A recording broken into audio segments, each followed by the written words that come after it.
Interview लगभग 2 घंटे तक चला लेकिन किसी के लिए कोई खास जानकारी हाथ नहीं लगी। सब लोगों के लिए अभी भी मैथिली बस एक पहेली बनी हुई थी। जहां लोगों ने सोचा था मैथिली कहाँ है, आज पता चल जाएगा। लेकिन ऐसा कुछ भी नहीं हुआ और सबके सवाल बस सवाल ही रह गए। वे निया को सबसे प्रोटेक्ट करता हुआ अंदर लेकर चला गया और बाकी सब गार्ड ने मीडिया को खाने पीने का ऑर्डर दिया और किसी को भी आगे बढ़ने से रोक दिया। वीर और निया अंदर चले गए तो वीर बोला, काफी अच्छे से तुमने सब कुछ संभाल लिया, ज्यादा दिक्कत नहीं हुई। निया, अभी तो शुरुआत भी नहीं हुई, अभी तो शुरू करना बाकी है। ये तो कुछ भी नहीं था, चलो तुम आगे सब काम देख लो, मुझे ऑफिस के कुछ काम देखने हैं तो मैं अपने रूम में जा रही हूँ। और जल्दी से अपने रूम में चली जाती है। मीडिया वाले भी चाय पानी करने के बाद वापस जा चुके थे, वैसे भी अब काफ़ी टाइम हो चुका था। वीर मीटिंग रूम में चला जाता है आगे की प्लानिंग करने के लिए, क्योंकि कल से मैथिली ऑफिस जाएगी और हर चीज़ का ध्यान उसे ही देना है तो प्लानिंग तो करनी ही पड़ेगी। ऑस्ट्रेलिया में महेंद्र प्रताप ने मोंटी से बोला, अब ये कहाँ से आ गई, जिसका पता चाहिए था वो तो मिली नहीं। और अब एक और नौटंकी आ गई, पता करो कौन है ये, और अगर इसे कुछ पता है मैथिली के बारे में और ये किसी से कुछ नहीं बता रही है तो उठा लो इसको, कुछ दिन में खुद ब खुद बता देगी, समझे। मोंटी यस बॉस बोलकर चला गया और महेंद्र अपना ब्रांडी का गिलास मुंह से लगा लेता है। कबीर निया की हर बात को बहुत ही ध्यान से सुनता है और उसके फेस एक्सप्रेशन को, दोनों ही चीज़ों को बारीकी से मैच करने की कोशिश कर रहा था और अब उसे बार बार अपने दिमाग में रिवाइज कर रहा था। फिर अपने आप से बोला, तुम्हारी बातें और तुम्हारी आंखें मैच क्यों नहीं कर रही, कौन हो तुम? एक सेक्रेटरी इतनी कॉन्फिडेंट कैसे? क्या तुम सच में निया बजाज हो या फिर कोई और? पता तो लगाना पड़ेगा कि तुम्हारी हकीकत क्या है। और कमरे से बाहर चला जाता है। हॉल में भी अभी वही इंटरव्यू चल रहा था जिसे जोसेफ और उसके साथ कुछ और लोग भी देख रहे थे और सब अपना अपना तर्क बिढ़ा रहे थे। जब सबने कबीर को देखा तो टीवी जल्दी से बंद कर सिर झुकाकर खड़े हो गए। कबीर जोसेफ की तरफ देखा और बोला, पता करो कौन है वो और मेरा एक मीटिंग फिक्स करवाओ उसके साथ। जोसेफ, यस सर, मैं अभी देखता हूँ, कहकर चला जाता है और कबीर अपनी गाड़ी में बैठकर किसी मीटिंग के लिए निकल जाता है। लेकिन उसके दिमाग से निया की बातें जाने का नाम ही नहीं ले रही थी। वो कितना भी कोशिश करता फिर भी उसकी हर बात और उसकी आंखें सब कुछ जैसे बार बार घूम रही थी। ठाकुर विला में मैथिली सारी फाइल चेक कर रही थी, किसके साथ कौन सा प्रोजेक्ट चल रहा है, अभी कौन कितना बाकी है। तभी उसके लैपटॉप पर मेल का नोटिफिकेशन आता है जिससे मैथिली का ध्यान उधर जाता है, क्योंकि मेल कंपनी के वेबसाइट पर ही आया था जिसको ओपन करके मैथिली अभी सारी डिटेल्स चेक कर रही थी। उसने देखा किसका मेल है तो उसमें शेखावत ग्रुप ऑफ इंडस्ट्री नाम शो कर रहा था। ओपन किया तो प्रोजेक्ट के लिए ऑफर आया था। मैथिली ने ज़्यादा ध्यान नहीं दिया और नॉट इंटरेस्टेड बोलकर रिप्लाई कर दिया और फिर से अपने काम में लग गई। 2 घंटे तक उसे किसी चीज़ का ध्यान ही नहीं रहा और आगे भी पता नहीं कब तक ऐसा चलता रहता अगर उसका फ़ोन नहीं बजा होता तो। उसने फाइल रखी और जैसे ही फ़ोन पर नाम देखा उसकी हार्ट बीट की रफ्तार काफ़ी तेज़ हो गई और हाथ कांपने लगे। उसे समझ ही नहीं आ रहा था कि कैसे फ़ोन उठाए। फ़ोन एक बार बजकर कट गया लेकिन फिर दोबारा बजा। तब तक वीर कमरे में आया और मैथिली की हालत देख तेजी से उसके पास आया और जैसे ही मैथिली की तरफ देखा तो अपने फ़ोन को घूर रही थी। वीर ने फ़ोन देखा और जल्दी से उठाकर बोला, हाँ शिवम बोलो। शिवम ने कुछ बोला जिसे सुनकर वीर के मुंह से तुरंत निकला, क्या? वीर के क्या ने मैथिली की घबराहट को आंसुओं में तब्दील कर दिया था। मैथिली के आंसू रुक ही नहीं रहे थे। वीर जल्दी से बोलता है, ठीक है, मैं अभी कुछ देर में कॉल करता हूँ, बोलकर फ़ोन रख देता है और मैथिली के पास आकर उसे पकड़कर बोलता है, मैथिली अच्छी खबर है, इसमें रोने वाली क्या बात है? संभालो अपने आप को, हम ऐसे हार नहीं मान सकते। मैथिली उसकी तरफ देखती है तो वीर बोलता है, हाँ दादू के शरीर में हलचल हुई है और डॉक्टर ने कहा है वो जल्द भी अपनी आंखें खोल सकते हैं। मैथिली, रुद्र और एलिना, वीर, वो दोनों भी ठीक हैं, बस अभी बोलने में तकलीफ है लेकिन जल्द ही वो दोनों भी हम लोगों की तरह सामान्य हो जाएंगे। लेकिन तुम ऐसे कमज़ोर नहीं पड़ सकती, अभी तो हमने अपनी लड़ाई शुरू भी नहीं की और तुम्हारा ये हाल है। मैथिली, तुम जानते हो सब कुछ खो चुके हैं हम, अब कुछ और नहीं खोना है। वीर, मैं जानता हूँ, इसीलिए बोल रहा हूँ आराम करो, कल ऑफिस जाना है। मैथिली हाँ बोलकर लेट जाती है, लेकिन नींद उसकी आंखों से कोसों दूर थी। ऐसे ही रात सोचते सोचते कब नींद आई उसे पता ही नहीं चला। सुबह 5 बजे उसका अलार्म बजा तो जल्दी से उठकर वॉशरूम गई और कपड़े चेंज किए। फिर जिम में चली गई, जहाँ वीर पहले से ही उसका इंतज़ार कर रहा था। दोनों ने साथ में एक्सरसाइज की और कुछ देर में बाहर आकर अपने अपने रूम में जाकर तैयार होकर डाइनिंग एरिया में आ गए। साथ में नाश्ता किया और ऑफिस के लिए निकल गए। आज पूरे 2 साल बाद मैथिली अपने ऑफिस जा रही थी, लेकिन आज मैथिली नहीं, निया बजाज थी। कुछ देर में दोनों ऑफिस पहुंच जाते हैं। सब निया का इंटरव्यू पहले ही देख चुके थे। निया मैथिली के ही केबिन में जाती है और उसके साथ साथ वीर भी था। सबको समझ ही नहीं आ रहा था कि मैथिली के केबिन में निया क्यों जा रही है। फिर सोचने लगे क्या पता मैथिली मैम ने कहा होगा। फिर सब अपना अपना काम करने लगते हैं। कुछ ही देर के बाद मैथिली का केबिन नॉक होता है। मैथिली यस ऑफिस का चपरासी आकर बोलता है, मैम कोई सर आए हैं, आपसे मिलना चाहते हैं। मैथिली वीर को देखती है तो अपनी स्वीकृति दे देता है। मैथिली भेज दो और कॉफ़ी भी। कुछ देर बाद जोसेफ केबिन नॉक करता है, प्लीज़ कम। जोसेफ अंदर आता है तो निया के साथ बॉडीगार्ड देखकर उसे अजीब लगता है। जोसेफ, मिस बजाज, क्या हम अकेले में बात कर सकते हैं? निया उसकी तरफ देखती है, फिर बोलती है, क्या मैं आपको जानती हूँ? जोसेफ, जी नहीं, शायद ये हमारी पहली मुलाकात है, लेकिन काफ़ी फ़ायदेमंद होगी आपके लिए।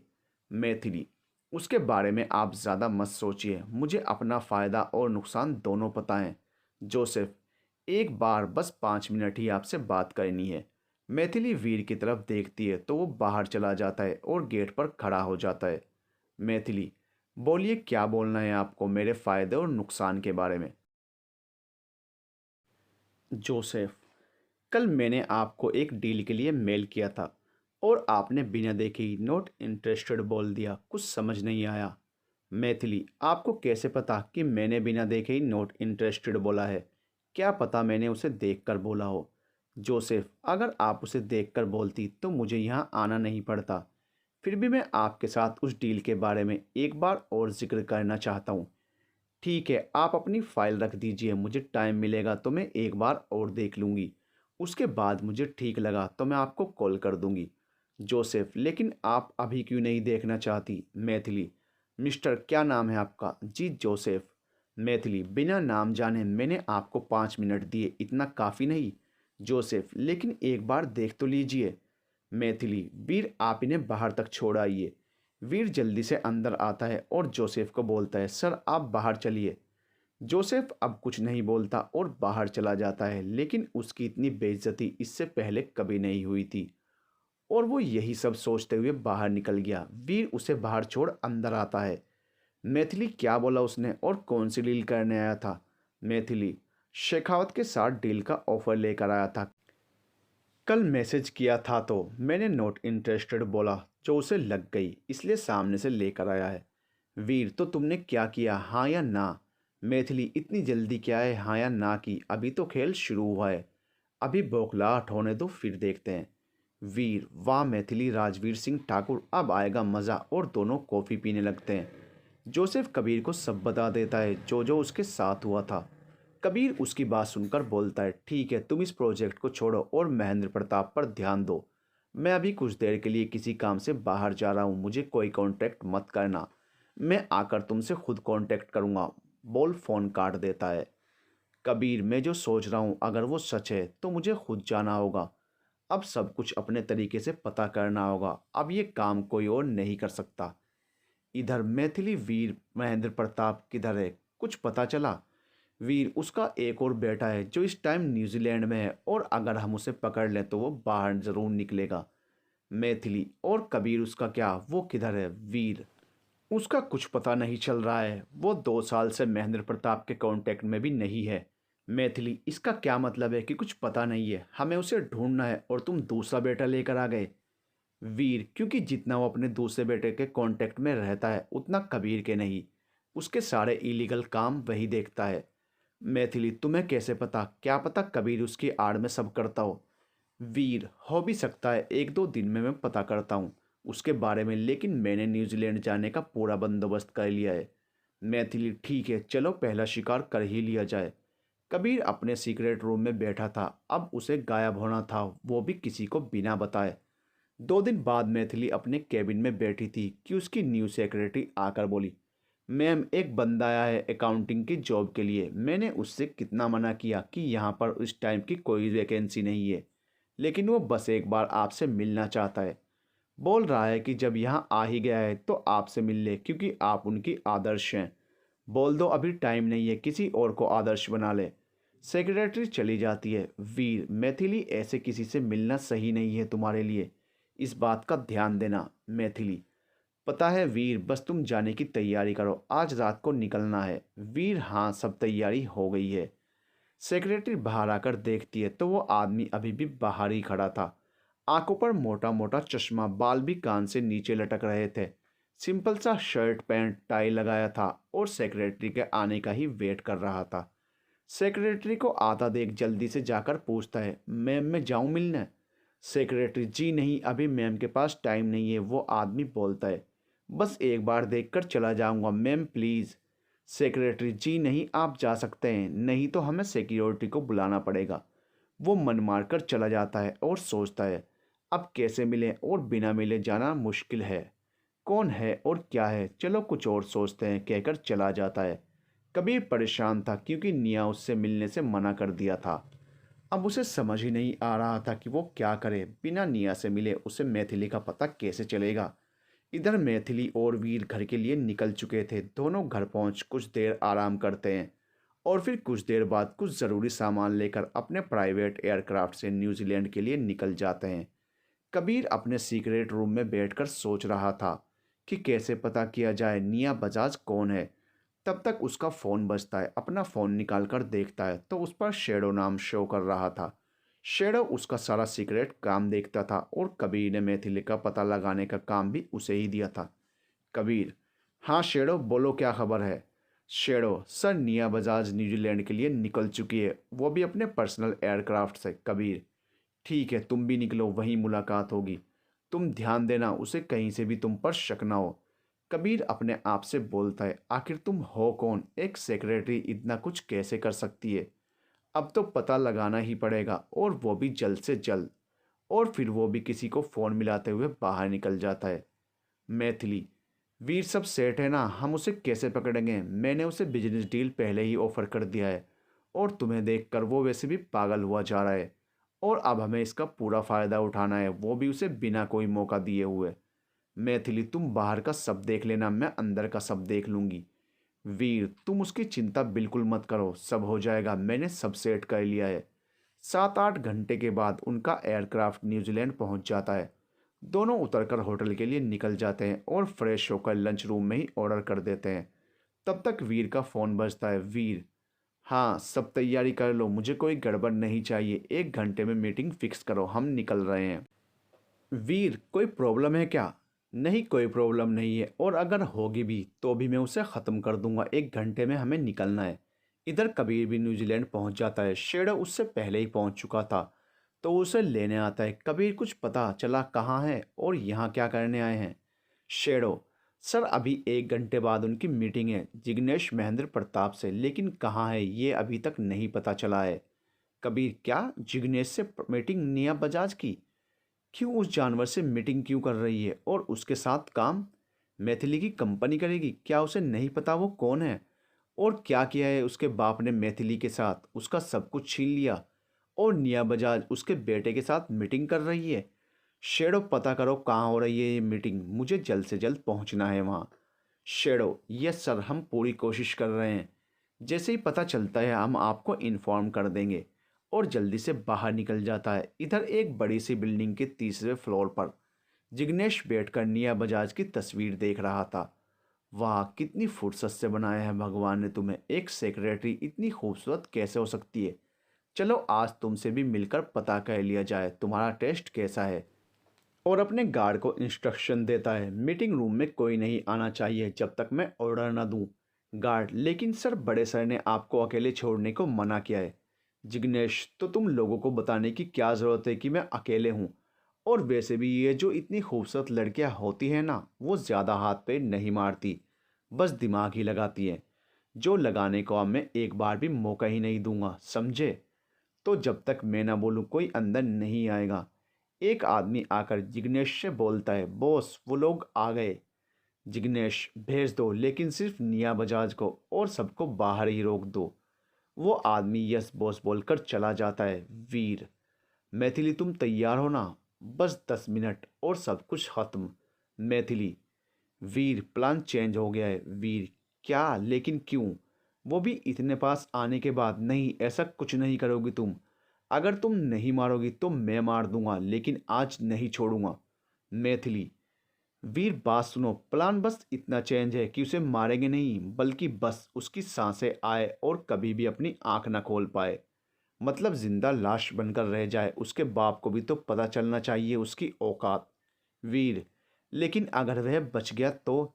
मैथिली, नहीं बचेगा, बस सांसें लेगा, आंखें कभी नहीं खुलेंगी उसकी। चलो अब जल्दी जल्दी वेट कर रहा होगा वो अपनी मौत का, वो भी बड़ी शिद्दत से, और जल्दी से आगे बढ़ जाती है। जब दोनों गेट पर पहुंचते हैं तो वीर को बाहर गेट पर ही रोक देते हैं। वीर मैथिली को इशारा कर देता है, तुम जाओ मैं संभाल लूंगा। मैथिली अंदर बढ़ जाती है। जिग्नेश सोफे पर बैठा था, जैसे ही मैथिली को देखता है उठ जाता है और जल्दी से उसके पास आकर उसके सामने अपना हाथ बढ़ा देता है। मैथिली भी इस्माइल के साथ अपना हाथ आगे कर देती है। जिग्नेश उसके हाथ पर अपना हाथ कसने लगता है, जिसे मैथिली बहुत अच्छे से समझ रही थी। मैथिली, मिस्टर जिग्नेश, क्या पहले मीटिंग कर लें या कुछ और चाहते हैं आप? जिग्नेश ने उसके हाथ को अभी भी पकड़ा हुआ था और दूसरे हाथ को पकड़कर उसे अपने पास खींच लेता है। मैथिली भी कोई एतराज नहीं करती है, क्योंकि उसे भी इसी मौके की तलाश थी जब जिग्नेश उसे खुद के इतने करीब करे और वो अपना काम आसानी से कर सके।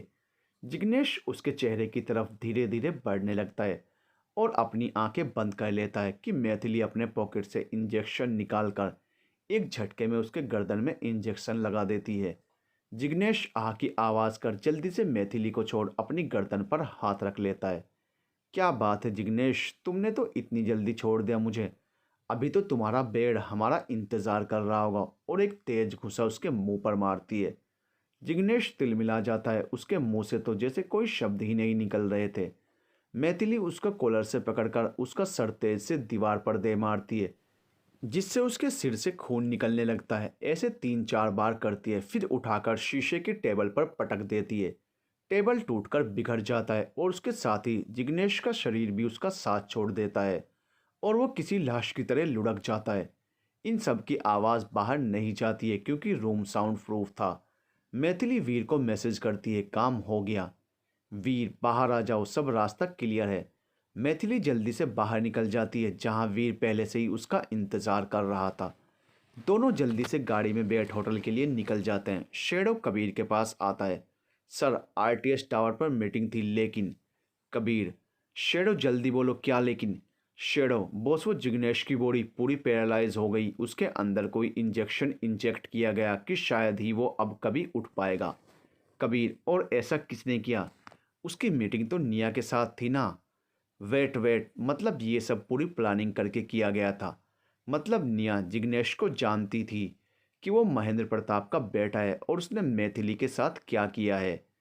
वो गॉड, मैंने क्यों नहीं सोचा उसे मारने के बारे में। कोई बात नहीं, जो मैंने नहीं सोचा वो निया बजाज ने सोच लिया। लेकिन महेंद्र उसके पास पहुंचे तब तक हमें महेंद्र प्रताप के पास पहुंचना होगा, जिससे वो निया को नुकसान ना पहुंचा सके। शेडो, लेकिन सर निया निकल चुकी है इंडिया के लिए, अब हमें भी इंडिया के लिए निकल जाना चाहिए। कबीर, हाँ, लेकिन मैं अभी इस मातम को इंजॉय करना चाहता हूँ। हम कल इंडिया चलेंगे, तुम जाओ पता करो महेंद्र प्रताप कहाँ है। शेडो यस बोलकर चला जाता है। कबीर, निया निया निया, तुम कौन हो? और तुम अकेले तो बिल्कुल नहीं हो। बस एक बार तुम तक पहुंच जाऊं, बस फिर तो मुझे पता लगाने से कोई नहीं रोक सकता कि तुम कौन हो। जो मैं सोच रहा हूँ, काश वो सही हो। इधर मैथिली और वीर अपने एयरक्राफ्ट में बैठ चुके थे। अब उन दोनों को कोई डर नहीं था, अब कुछ ही देर में इंडिया लैंड हो जाएंगे। मैथिली आंखें बंद करके लेटी हुई थी। वीर, मैथिली, मैंने यह सब सेट कर दिया है, बस अगला टारगेट जल्दी से मिल जाए। मैथिली, कबीर को ढूंढो किधर है, इसके बाद ही कुछ सोचना है। वीर, लेकिन हमने महेंद्र प्रताप की कमर की हड्डी तोड़ दी है। अब कबीर भी मिल जाएगा, तुम परेशान क्यों हो रही हो? मैथिली, वीर, जब से हम यहाँ आए हैं कबीर का कुछ पता नहीं है और तुम बोल रहे हो कि मिल जाएगा। मुझे जल्दी से जल्दी उसका पता चाहिए। उसकी वजह से मेरे साथ जो भी हुआ उसका सब सूद समेत वसूल करूंगी। वीर, हाँ, बस 2 दिन में मैं कबीर का पता तुम्हें दे दूंगा, फिर तुम्हारी मर्जी, जो करना हो कर लेना। मुझे तो उस महेंद्र प्रताप से मिलना है। मैथिली, ठीक है, अभी आराम करो, और फिर से आंखें बंद कर लेती है। इधर महेंद्र प्रताप पागल हो रहा था। जिग्नेश के बारे में सुनकर उसे कुछ समझ ही नहीं आ रहा था कि ये सब हुआ तो हुआ कैसे, इतनी सिक्योरिटी को तोड़ा किसने। और जिग्नेश की ऐसी हालत, उसका तो जैसे दिमाग ही काम नहीं कर रहा था। इकलौता बेटा और वो भी इस हाल में, वो सब चीज़ें इधर से उधर फेंक रहा था। आज तक सिर्फ उसने ही लोगों की जिंदगी बर्बाद की थी, आज पहली बार उस पर वार किया गया था, वो भी इस तरह से कि कोई सबूत भी नहीं छोड़ा। महेंद्र प्रताप, मोंटी कबीर किधर है पता कर, ज़रूर उसी ने किया होगा ये सब अपना बदला लेने के लिए। मोंटी, यस बॉस, मैं अभी पता करता हूँ, और फिर वहाँ से चला जाता है। महेंद्र प्रताप, कबीर, तूने ये बिल्कुल अच्छा नहीं किया जिसे मैंने सबसे छुपा कर रखा। तूने उसे मारने की हिम्मत की है, अब देख मैं तेरा क्या करता हूँ। मैं तुमसे इसलिए नहीं उलझना चाहता था कि जिग्नेश पर तेरी नज़र न पड़े, लेकिन उसे टारगेट करके तूने बहुत बड़ी गलती की है। अभी तूने महेंद्र प्रताप का असली रूप नहीं देखा है, जिसने तेरे बाप को मार तेरी माँ को इतने सालों कैद रखा। अब तुझे पता चलेगा महेंद्र कौन है और आज तक तुझे क्यों छोड़ता आया है। और अपने हाथ में पकड़ा शैंपेन का बोतल वहीं पर पटक देता है। कबीर अभी भी वहीं बैठा था। उसे जहां एक और खुशी हो रही थी, वहीं दूसरी तरफ ये सोच रहा था कि उसकी नज़रों से जिग्नेश कैसे बच गया। और निया ना केवल उसके पास पहुंची, बल्कि उसे इस हाल में पहुंचा दिया कि ना तो वो जी सकता है और ना ही मर सकता है। लेकिन यह महेंद्र प्रताप को उसने सबसे बड़ी चुनौती दी है। लेकिन अगर वह जान गया तो निया पर इस समय सबसे बड़ी मुसीबत आने वाली है। लेकिन कोई बात नहीं, जितना छुपना था छुप लिए महेंद्र प्रताप। तुम्हें तुम्हारे बिल से निकालने का काम तो निया ने कर ही दिया है, और अब मरेगा तू मेरे हाथों, वो भी कुत्ते की मौत। तुझे कोई और नहीं मार सकता, तेरा शिकार तो मैं ही करूँगा, और वो भी अपने हाथों से। बहुत छोड़ दिया तुझे, अब होगा तेरा और मेरा आमना सामना। तो तैयार हो जा मिलने के लिए, अपने बाप से आ रहा है कबीर सिंह शेखावत तुझसे मिलने। मैथिली और वीर इंडिया पहुंच चुके थे। आज दोनों ही खुश थे क्योंकि उनका पहला मिशन कंप्लीट हो चुका था, वो भी बिना किसी मुसीबत के। और अब आगे के लिए तैयारी करनी थी। लेकिन अब तक तो महेंद्र प्रताप और कबीर को जिग्नेश के बारे में पता चल चुका होगा, और अब आगे के रास्ते आसान तो बिल्कुल नहीं होने वाले थे। उनका एयरक्राफ्ट रनवे पर उतर चुका था और गाड़ियां पहले से ही उन दोनों का इंतजार कर रही थी। वीर मैथिली के लिए कार का गेट खोलता है और उसके बैठने के बाद खुद भी बैठ जाता है। दोनों कुछ देर में घर पहुंचते हैं तो घर के हॉल में शिवम बैठा उन्हीं का इंतजार कर रहा था। मैथिली जल्दी से उसके पास आती है। मैथिली, शिवम, क्या हुआ? दादू कैसे हैं? और रुद्र, अलीना, सब ठीक तो है ना? कोई प्रॉब्लम तो नहीं है ना? शिवम, मैम सब ठीक है, आप इतना क्यों परेशान हैं? मैथिली, तो तुम यहाँ क्या कर रहे हो? तुम्हें तो उनके साथ होना चाहिए। मैम, मैंने आपको 2 सालों से नहीं देखा तो बस मिलने आ गया। आप कैसी हैं? बस यही जानने के लिए। अब मैं आपसे मिल लिया और देख लिया, अब दादू को जाकर बता दूंगा आप बिल्कुल ठीक हैं। तो क्या पता वो जल्द ही ठीक हो जाएं। आप एक बार आकर उनसे खुद भी मिल लीजिए। क्या पता आपकी आवाज़ सुनकर वो और भी जल्दी उठ जाएं और रुद्र और अलीना भी जल्दी ठीक हो जाएं। अभी मैं किसी से नहीं मिलूंगी जब तक अपने दुश्मनों का खेल ख़त्म नहीं कर दूं। और आज के बाद तुम भी मुझसे नहीं मिलोगे जब तक मैं ना बोलूं, समझे? और तुम इस बार अकेले नहीं जाओगे, तुम्हें छोड़ने के लिए स्पेशल कमांडो जाएंगे, वो भी किसी की नज़रों में आए बिना। आगे कोई भी काम करने से पहले मुझसे पूछ लेना, तुम्हारा एक कदम हमारा खेल ख़त्म कर सकता है। और मैं ये बिल्कुल नहीं चाहती। जी मैम, सॉरी, आज के बाद जब तक आप नहीं बोलेंगी मैं नहीं आऊँगा। मैथिली वहाँ पर खड़े कमांडो को बोलती है, इन्हें सेफ्टी से पहुँचा दो, और वो शिवम को लेकर चले जाते हैं। वीर, मैथिली, शिवम को ऐसे नहीं आना चाहिए था, लेकिन कोई बात नहीं। तुम फ्रेश होकर आओ, चलो डिनर करते हैं, मैं भी 10 मिनट में आ रहा हूँ। और फिर दोनों अपने अपने रूम में चले जाते हैं।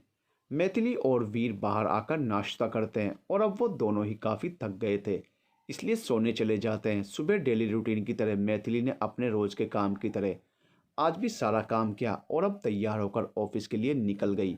इधर कबीर को भी महेंद्र प्रताप का पता मिल चुका था, इसलिए अब वो इधर से ही ऑस्ट्रेलिया निकलना चाहता था, क्योंकि महेंद्र प्रताप ने जिग्नेश को भी ऑस्ट्रेलिया के ही हॉस्पिटल में भर्ती करवा दिया था। लेकिन डॉक्टर ने अब उसे साफ साफ कह दिया था कि इन सब का कोई मतलब नहीं, क्योंकि अब जिग्नेश कभी नहीं उठ सकता।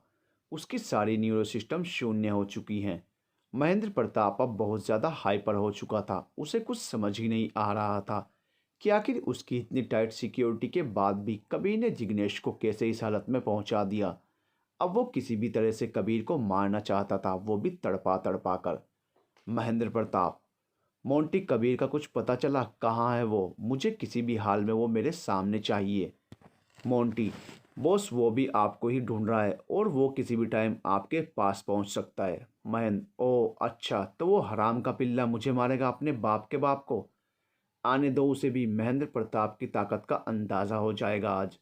कबीर ऑस्ट्रेलिया के लिए निकल चुका था। कुछ ही घंटों में वो ऑस्ट्रेलिया लैंड करने वाला था। शेडो भी उसके साथ ही था। 3 घंटे बाद कबीर, शेडो सब सेट है ना? शेडो, यस सर, बस महेंद्र प्रताप भागे ना तो अब बच नहीं सकता वो। कबीर, भागने तो उसे वैसे भी नहीं दूंगा। बहुत भाग लिया उसने और बहुत भगा लिया मैंने। आज उसका खेल खत्म समझो। इधर महेंद्र प्रताप भी हाई सिक्योरिटी अलर्ट था। कोई भी हलचल हो तो डायरेक्ट फायर करने के आदेश दे दिया था। 1 घंटे बाद कबीर डायरेक्ट महेंद्र प्रताप के टेरेस पर लैंड कर गया। अगल बगल देखते हुए आगे बढ़ रहा था और सामने आने वाले को वहीं सुला दे रहा था। लेकिन यहाँ ज़रूरत से कुछ ज़्यादा ही सिक्योरिटी लगा रखी थी, जिससे आगे बढ़ने में उसे दिक्कत हो रही थी।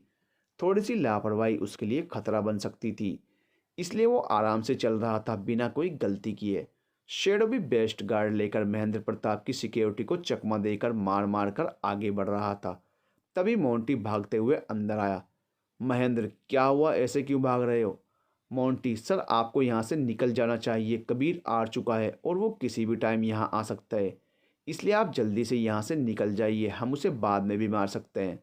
अभी कोई रिस्क लेना हम पर ही भारी पड़ सकता है, इसलिए आप चलिए हमारे साथ। महेंद्र, पागल हो गए हो? मैं अपने घर से भाग जाऊं? ऐसा कभी नहीं हो सकता।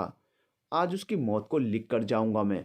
मोंटी, सर आप यहाँ से निकल जाइए, फिर हम इस घर को ही उड़ा देंगे और उसके साथ ही कबीर को भी। महेंद्र, ठीक है, चॉपर रेडी करो और इस घर के कोने कोने में माइंस लगा दो। आज इस घर के साथ साथ कबीर भी उड़ जाना चाहिए। और मोंटी के साथ जल्दी से सीक्रेट दरवाजे से बाहर निकलकर चॉपर में बैठकर निकल जाता है। कबीर का फ़ोन बजता है। कबीर ब्लूटूथ कनेक्ट करके बोलता है, हाँ शेडो बोलो, क्या हुआ? शेडो, सर जल्दी से टेरेस पर जाइए और वहाँ से चॉपर से जल्दी से निकलिए, क्योंकि इस पूरे घर में माइंस लगाया जा रहा है। आपको उड़ाने की साजिश हो रही है। महेंद्र प्रताप अपने सीक्रेट दरवाजे से बाहर निकल चुका है। हम लोगों ने उसके चॉपर से उसे जाते हुए देखा है। कबीर, क्या वो निकल गया? ऐसा कैसे हो सकता है? शेडो, सर ऐसा हो चुका है और हम उस तक पहुंचते तब तक वो जा चुका था। अब आपके पास बहुत कम टाइम है, निकलिए जल्दी से। मैं आपको सीयूवी होटल में मिलूंगा, यहाँ अब हमारा कोई काम नहीं। इतना बोलकर फ़ोन रख, जल्दी से सबको निकलने को बोल।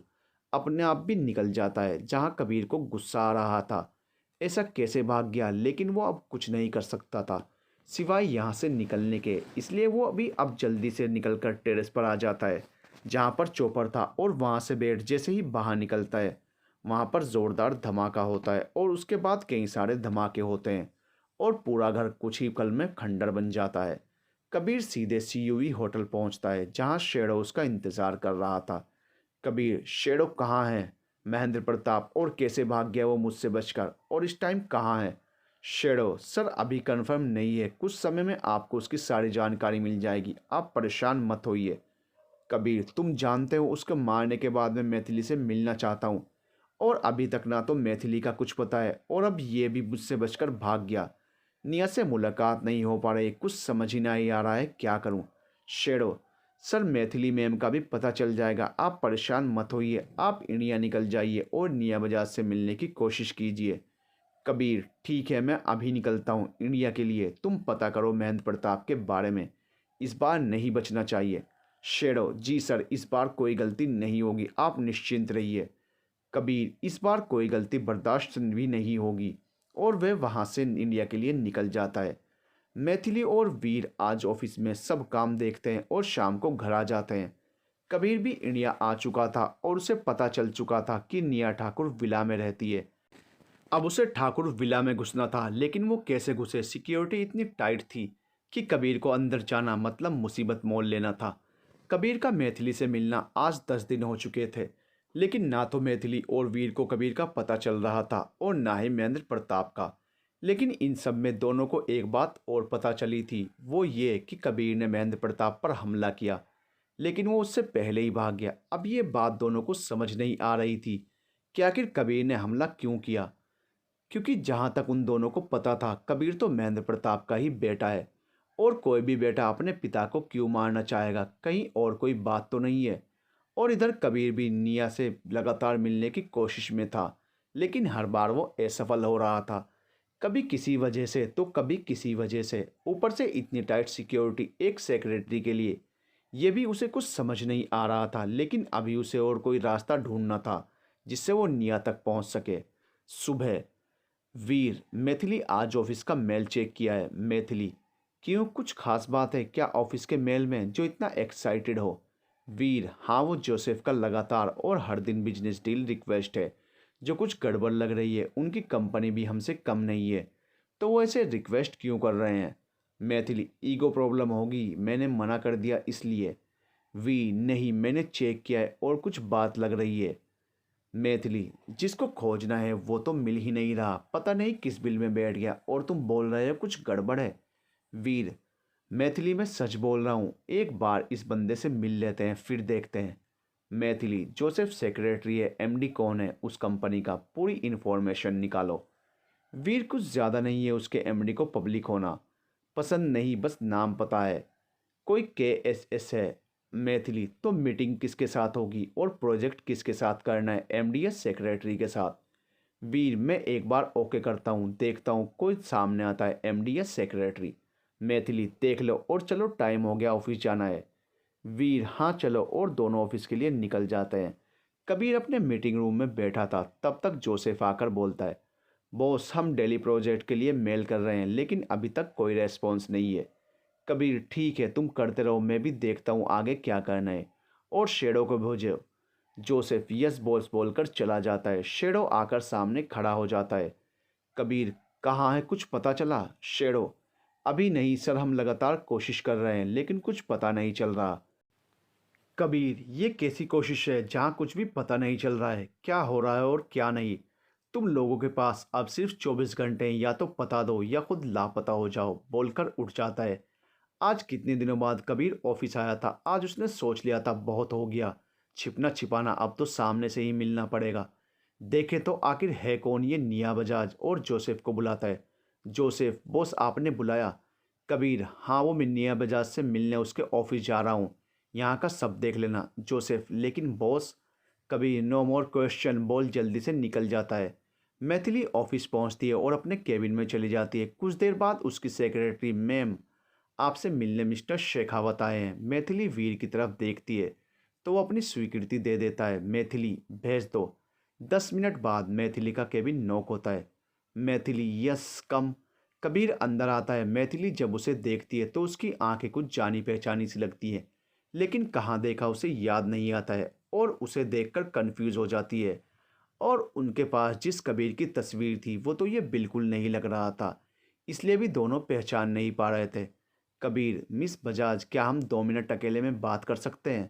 मैथिली, जी बिल्कुल बात कर सकते हैं, लेकिन जब मैं आपको बिना जान पहचान बात कर सकती हूँ तो आपको भी वीर से कोई प्रॉब्लम नहीं होनी चाहिए। कबीर, ठीक है, जैसा आप चाहें, लेकिन मुझे आपकी आंखें किसी की याद दिलाती हैं। मैथिली, आप यही बात करने आए हैं? कबीर, नहीं, मैं तो बिजनेस की बात करने आया हूँ, बस एक दोस्त की याद आ गई तो आपसे कंपेयर कर दिया। वो क्या है ना, उसकी आंखें भी आपकी तरह ही थी, मैंने सोचा था वो मुझे जब भी दिखेगी पहचान जाएगी, लेकिन मैं गलत था, वो तो मुझे भूल गई। मैथिली, आप बिजनेस की बात करने आए हैं मिस्टर शेखावत, या यही बात आप अकेले में करना चाहते थे? कबीर, जान थी वो मेरी, हर बात शेयर करती थी, कई साल पहले हम बिछड़ गए थे, एक आंधी आई और सब कुछ तबाह हो गया और आज तक वो मुझे नहीं मिली। फिर भी मैं कोशिश कर रहा हूँ, शायद मिल जाए और वो भी मुझे पहचान जाए। आप दुआ कीजिएगा। मैथिली, कौन है आप? कबीर, छोड़िए, आपको क्या करना है, आप तो सिर्फ बिजनेस डील करती हैं। Maithili, I said who are you? Kabir को उसका इस तरह बोलना अपना ट्रिक काम करना लग रहा था। उसने सोच लिया था अगर ये मैथिली हुई तो ऐसे ही रिएक्ट करेगी। उसका इस तरह से हाइपर होना मतलब काम बिगड़ना। सामने उसका कोई दुश्मन भी हो सकता था। वीर उठता इससे पहले मैथिली बोली, क्या अच्छा ड्रामा था ना। अक्सर लोग बिजनेस करते करते पर्सनल बातें करने लगते हैं। आई थिंक अब आपको जाना चाहिए, आपके 2 मिनट पूरे हो चुके। कबीर अब सीरियस हो चुका था। ये कोई ड्रामा नहीं था, लेकिन अगर आपको लगता है तो आप शौक से मानिए। और दूसरी बात, मेरे बारे में कुछ भी बोलिए, मैं मनु के बारे में कुछ नहीं सुन सकता। और उठकर चला जाता है। वीर, वाह यार, क्या बोला है, बंदे की तो बोलती ही बंद हो गई। मैं भी कुछ देर के लिए तुम्हारा रिएक्शन देखकर डर गया था, लेकिन तुमने सब संभाल लिया। लेकिन वो ऐसी बातें क्यों कर रहा था, वो भी इतना बड़ा बिजनेसमैन होकर। यहाँ फालतू बातें करेगा, कुछ समझ नहीं आया। मैथिली, पता करो कौन है ये शेखावत, मैं सब कुछ जानना चाहती हूँ इसके बारे में। सब कुछ मतलब सब कुछ, समझ रहे हो ना? वीर, हाँ समझ गया, कुंडली निकालनी है उसकी। मैथिली, हाँ, क्योंकि इसकी आंखें किसी की याद दिलाती हैं मुझे, लेकिन वो तो एक्सीडेंट में। मैथिली कबीर को देखती है तो उसकी आंखें कुछ जानी पहचानी लगती है, लेकिन कहाँ उसे समझ नहीं आता। और अब उसकी बातें भी काफ़ी अजीब थी, लेकिन वो तो बिजनेस डील करने आया था, तो ऐसी बातें करके क्यों चला गया? मैथिली उसकी बातों से और उसकी इस हरकत से कंफ्यूज हो गई थी। वीर को भी उसने बोल दिया था कि सब पता करे कि वो कौन है और यहाँ क्या करने आया था, क्योंकि मनु तो सिर्फ उसे वही बुलाता था। लेकिन उसकी तो पूरी फैमिली रोड एक्सीडेंट में ख़त्म हो गई थी, तो ये कौन है? और आज अचानक यहाँ कैसे? और ये तो निया बजाज से मिलने आया था, तो वो उससे ऐसी बातें क्यों कर रहा था, जैसे वो जानने की कोशिश कर रहा हो कि मैं निया बजाज हूँ या कोई और। वीर, मैथिली, क्या हुआ, क्या सोच रही हो? मैंने जोसेफ का प्रपोजल एक्सेप्ट कर लिया है। मैथिली, अच्छा किया, और अपना काम करने लगती है और वीर भी अपना काम कर रहा था। दोनों को ही काम करते करते शाम हो जाती है। वीर, मैथिली, घर चलना चाहिए, रात के 8 बज गए हैं। मैथिली, बस 10 मिनट, फिर जल्दी जल्दी काम ख़त्म करने के बाद लैपटॉप बंद करके बैग में डाल देती है और उठती है कि वीर बैग पकड़ लेता है और मैथिली आगे हो जाती है और वीर पीछे पीछे। दोनों गाड़ी में बैठते हैं और कुछ देर में घर आ जाते हैं। कबीर अभी ऑफिस में ही था जब से निया से मिलकर आया था। काफ़ी कंफ्यूज था कौन है। पहले तो उसे लगा था कि मैथिली है, लेकिन बाद में उसके रिएक्शन ने उसे फिर से सोचने पर मजबूर कर दिया। जोसेफ, बोस ठाकुर ने मेल एक्सेप्ट कर लिया। To be continued.